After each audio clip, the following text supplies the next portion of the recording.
Hi there everybody, this is Carrie from A Little Pink Elephant. I make glow-in-the-dark mushrooms and jellyfish and little fish, and people have asked me, how do you make glow-in-the-dark glass? I'm here to show you how to do that. Today we're going to be making glow-in-the-dark ghosts. Okay, so you will need a 5x5 piece of white, 5x5 piece of clear, your grozing pliers, your cutters, a pen, measuring spoon of some sort. You've got your eyes and nose pieces. I got a lot of them. Your mask, measuring tape to find the center of your piece, your cleaning, my spray bottle of alcohol. You got your clear piece of paper. And then we're going to make a mixture of glow-in-the-dark powder, and this is the magic right here, okay? So we're going to do 6 to 1 of aqua. 6 clear to 1 of aqua. Can you read that? 6 to 1. So, clear. I use Oceanside Icicle Clear. You can use whatever clear, 96, whatever glass you're using, that's what powder you need to use. It needs to be powder, not fine, not coarse. Want to use powder. And then we have the magic mix. This is from UnitedNuclear.com. It's an europium-based powder. It is food safe, but we'll be putting it between glass layers, so it's food safe either way. And you want the powder, not the granulated. You need the powder. Okay, there is a paint. I have not used the paint. If anybody wants to try the paint and let me know how it went, please do. But as of now, we're going to do aqua. I've used blue and I've used green also. Those are the 3 out of 7 colors that I like the best. They glow more. They have white, violet, orange, and one other color I can't remember. But yeah. So United Nuclear, europium-based powder. Okay. So you'll take one scoop of the europium-based powder to 6 of the clear powder. Okay. And you put it into a jar, container. It doesn't have to be 2 tablespoons. It doesn't, whatever measurement you have, that's what you use. So you want to mix it, shake it. We also need, I'll clear it out, is something to spread the glass, the powder onto the glass. Okay. So first you're going to make lines. We have squiggly lines here, 2 and 2 here, and then 1 here. Normally I just cut, but I wanted to trace it out to show you. So 1 here. These are where the arms are. They're shorter. They're going in about 1/4 inch on each side. They just go in, and the shorter the area, the longer it's going to take to drop when you do the slumping. So let's cut those.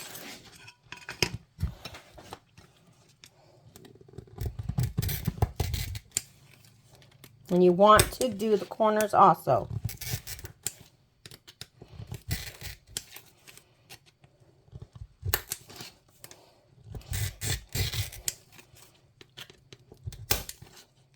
Yep, that just kind of came off.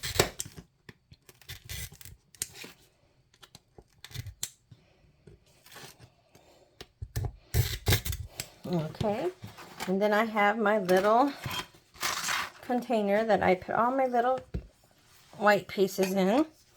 Make sure the flat side of the grozing pliers is up. There's a round side, there's a flat side. Just grab on it and pull, okay? Just grab on and pull. Grab on and pull.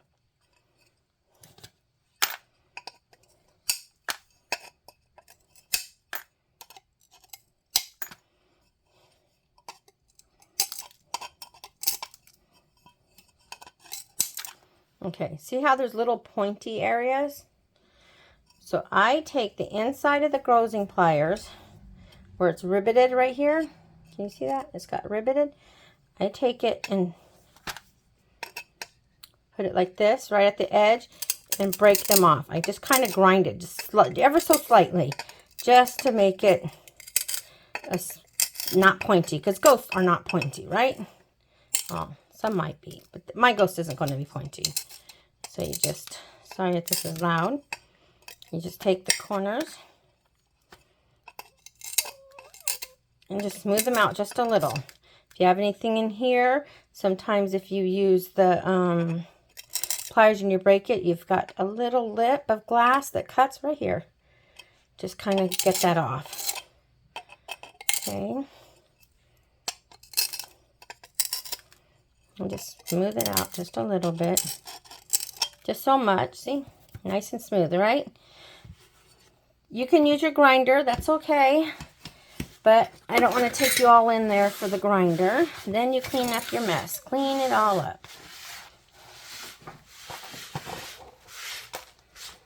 There we go. Get that in there too. Now, this piece I do wherever I just do it. But then I need the clear to match up with it. Has to match up exactly. So I ever so slightly make the lines. They don't have to be perfect match, but it is good to match because you don't want a piece way over here or a piece over here. You know, you want them to somewhat match up. And here we go.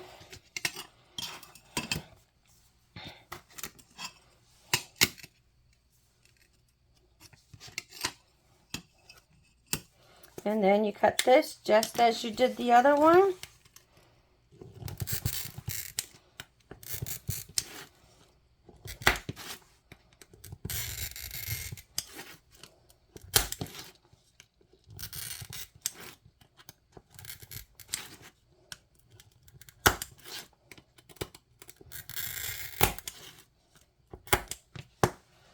And now get my clear one out. Oh, fuzzies. So anytime I'm using different glasses, I have a little leftover container from, say, when I went to the Chinese restaurants. I love those containers. And they're good to hold pieces of glass like this. Catch all your alls. And then it makes nice frit in there already for you.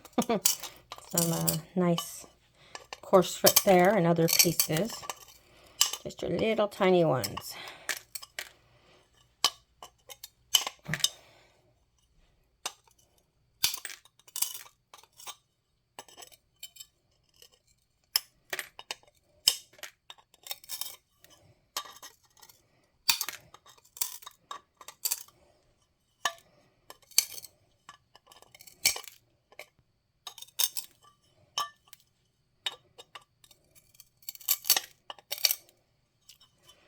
Get all those corners off. See that?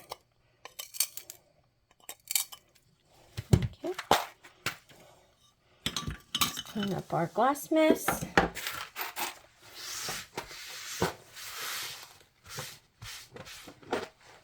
Okay. I always keep a paper towel so I could brush the crumbs into the containers. Don't use your hands. Just don't. So let's see how well I did on matching them up. See, these ones are off, so I know this is wrong. There we go. See, the perfect match, almost perfect. Now, I've been making these. I'm making a total of 8 ghosts. So I'm on E when I decided I wanted to videotape this for you. It's like, oh. So I wanted to match those up. Now you want to clean your glass.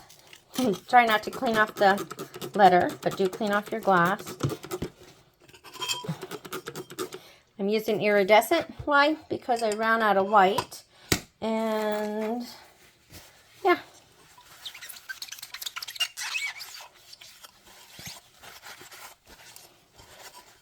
But it won't show. It does make the ghost a little pink when it's lit up. But it's a cute pink. I got that iridescent for $1.50 a pound over at Wissmach, the Wissmach factory. So if you guys are ever in, I think it's Peyton, West Virginia, go to their factory. And if you're there, they might give you a tour. If they still do that, they have new owners. But it's neat. But it's nice to get your glass there at $1.50 a pound. I get the big sheets of it for $1.50. This is not scrap glass. This is just glass that somehow it's messed up. And you can cut around those little mess ups. So these here match up. So now what we're going to do is we are going to put this on your white piece of paper. Or a piece of paper. So we can put the powder on it. Put my mask back on. Okie dokie. And we have... Now everybody asks me, how much do you put on? I've never calculated how much, but with my little spoon tea holder thingy, I fill it up about 1/4 of the way up. And then I just sprinkle it on. Now, one thing about the European-based powder the glow-in-the-dark powder, it is not made for glass. That is why we mix it with powder, glass powder. Okay? Oops.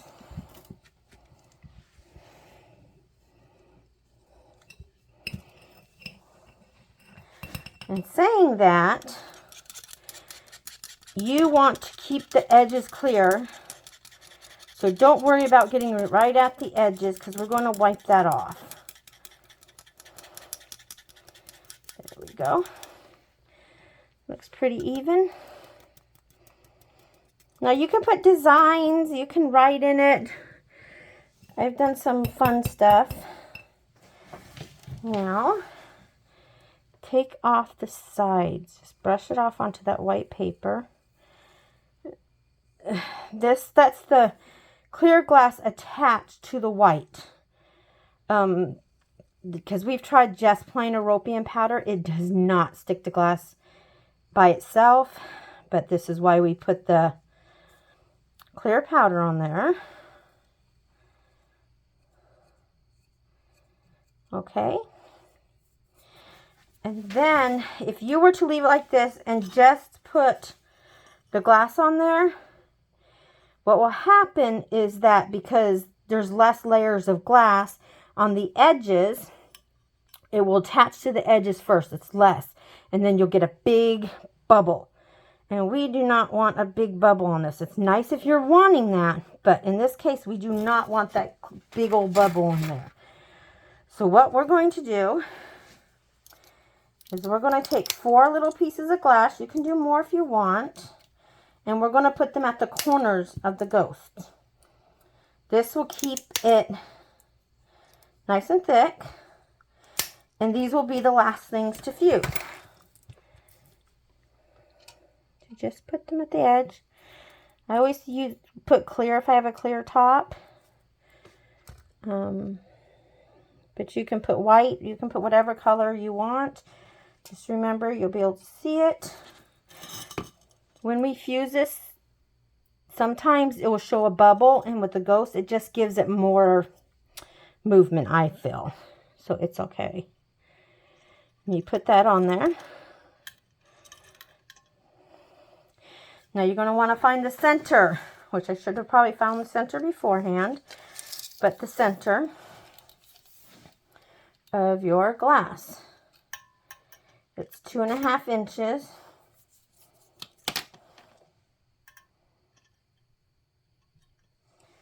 By 2.5 inches. And then you go 2.5 inches from those lines and make a little line. This is your center in here, okay? You want your center right in there And then what you're making the center is for your kiln shelf when you slump it. But before we slump it, we need eyes and mouth because we're going to fuse these on there. This is my mouth. You got some eyes. I want little eyes. Little eyes because it's a little guy.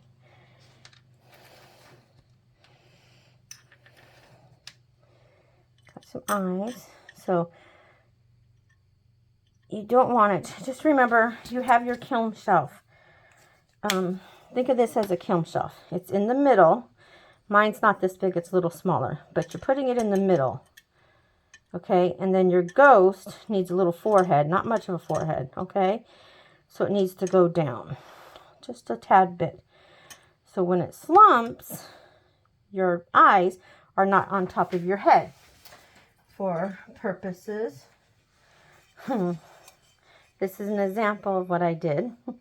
It's lopsided. See if we can get a better look at this. See. It didn't work out the best. He's lopsided. Yeah. So you want to make sure, that was my first one I ever did. It was a round circle. Is why I do the arms the way I do them. And the skirts. And by the way, I did do that wrong because the eyes need to go here because the arms are here. So I'm glad I'm looking that over. Make sure I bring it down just a little bit and place them, okay? So you want that out of the way. So when I put this on the kiln shelf, I forgot that the placement. You cannot forget the placement. It's very important, that placement. I'd show you one of my good ones, but they're all sold. I sold them at the show last week, is why I'm making more. Did you notice my eyes are 2 different sizes? I did. It's a little closer. Not much, but I'll go through. Good eyes, nose. Some people drill holes and make, but I don't. I make a lot. And so you can also paint on them. So if you want to wait, fuse this, and then paint and slump using glass line paint and slump them, try that. See if that works. Okay, and let me know how it went. I might try a couple of them that way too. I'm not very good at placing the eyes, as you can see. My poor ghost. But the other ones turned out great. Just not this one. And he's got a big old pimple on his forehead. I don't know if you can see that. See my pimple?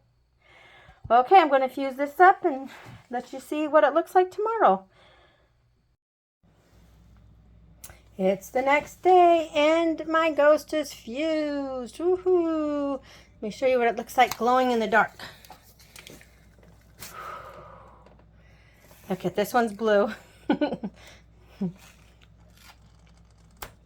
So it's not the exact one, but that's okay. It's blue. The turquoise and the aqua and the green ones are already in the kiln. So find the halfway point on your ghost. You have your papyrus or kiln shelf. I use chalk inside. This is sidewalk chalk inside of a kiln shelf. Okay, I just put it in there and that kiln shelf helps steady it. Then I put the papyrus right on there, right in the middle.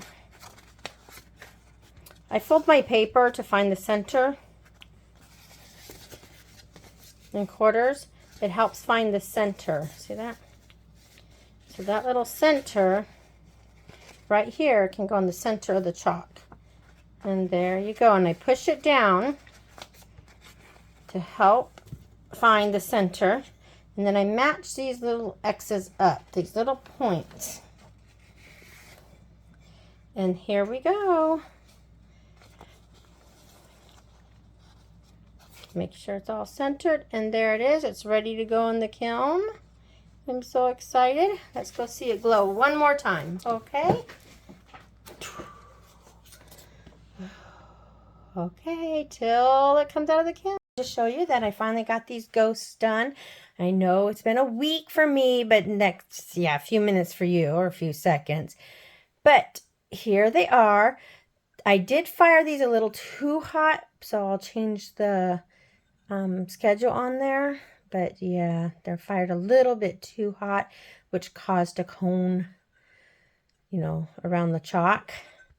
But they're still so cute. Look at that. This one's not as bad. Next time, I'm going to try these. And I think this is what I used for my other ghost, if I remember correctly.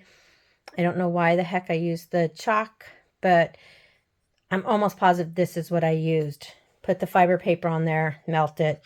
It was the perfect size. Have them up just a little bit, and yeah. So I showed you the chalk, but use these little terracotta cups. Okay? And I'll get you a picture of it glowing in the dark. Hold on, it's too... Here we go. Woohoo! You're so awesome. Look at that.